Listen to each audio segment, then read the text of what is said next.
പോവാത്തെ? ലച്ചുവേ, അവന്റെ നടത്തവും മട്ടും ഭാവവും ഒക്കെ കണ്ടാലേ നിന്നെയും കൊണ്ട് പോവോളെന്നാണ് തോന്നണം. അമ്മായിയൊന്നും നോക്കൂലട്ടോ, ഒരുമാതിരി വൃത്തിയോടെ സംസാരിച്ച് ചവിട്ടി കൂട്ടി ഞാൻ നോക്കിക്കോ. എടാ, ഞാൻ അങ്ങനെ പറഞ്ഞല്ല, എന്തോ ഒരു വശപ്പശകില്ലേ അവന്. ഞാനൊരു കാര്യം പറയട്ടെ? അമ്മ ധൈര്യമായിട്ട് പറമ്മ. എനിക്ക് ആ പയ്യനെ കണ്ടിട്ടേ ഒരു പാവമായിട്ടാ തോന്നി, ഒരു സാധു. എല്ലാരോടും സ്നേഹവും വിനയും ഒക്കെ ഉണ്ട്. അതുകൊണ്ട് ഇല്ല, ഞാൻ പറഞ്ഞതേ ഉള്ളൂ.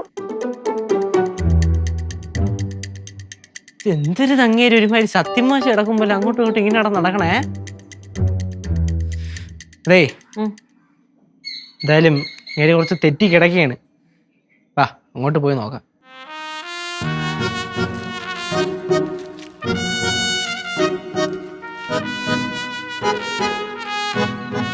മോനെ.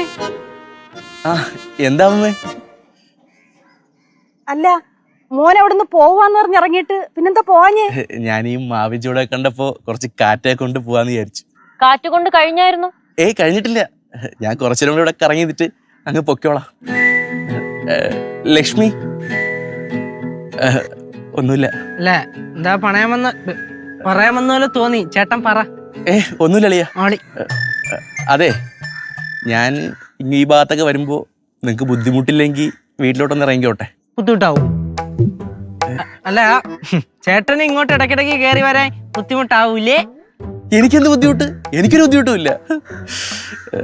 ലക്ഷ്മി, ഒന്ന് വരാമോ? വരാൻ എനിക്ക് സൗകര്യമില്ല. ഒരു കാര്യം പറയാനാ. എന്ത് കാര്യം? പേഴ്സണലാ.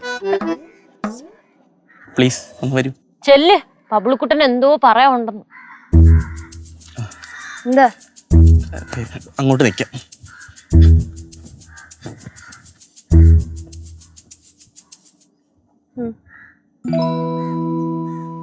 ലക്ഷ്മി, ഞാൻ പറഞ്ഞായിരുന്നല്ലോ ഞാൻ എല്ലാം തുറന്നു പറയുന്ന പ്രകൃതക്കാരനാണെന്ന്.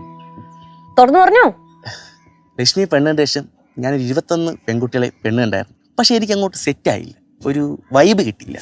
അത് കുഴപ്പമില്ല, അച്ഛനും മോനും കൂടെ കുറച്ച് നാളും കൂടെ പെണ്ണ് കണ്ടാൽ മതി. അപ്പൊ ഏതെങ്കിലും നല്ല പെമ്പിള്ളേരെ കിട്ടിക്കോളും, വൈബ് സെറ്റ് ആവുന്നത്.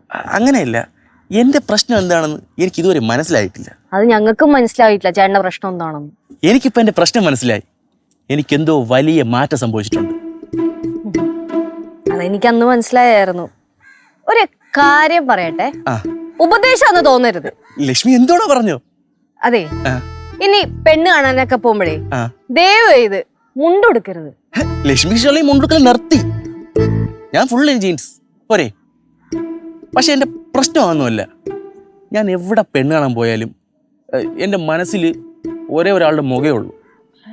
ആരും ചോദിക്കണ്ട, എനിക്കറിയാം. എന്നാലും ചോദിക്ക്. വേണ്ട. എന്നാ ഞാൻ പറയാം. ലച്ചുവിന്റെ. ലച്ചു ടെൻഷൻ അടിക്കണ്ട, ഒരു പ്രശ്നവും ഇല്ല.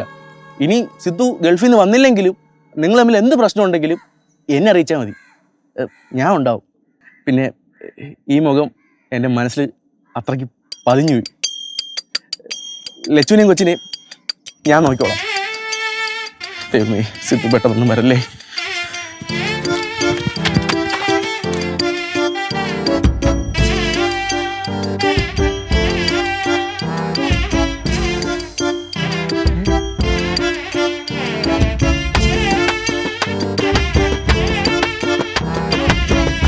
ലച്ചുവിനെയും കൊച്ചിനെയും അയാള് നോക്കിക്കോളാവുന്നു. ഇങ്ങനെ എത്രയും പെട്ടെന്ന് പെണ്ണ് കെട്ടിച്ചില്ലെങ്കിൽ നമുക്ക് പണിയാവും. സിദ്ധു. ഫ്ലവേഴ്സ് സ്മാർട്ട് ഷോ ശനി ഞായർ ദിവസങ്ങളിൽ രാത്രി 9:30 ഫ്ലവേഴ്സിൽ.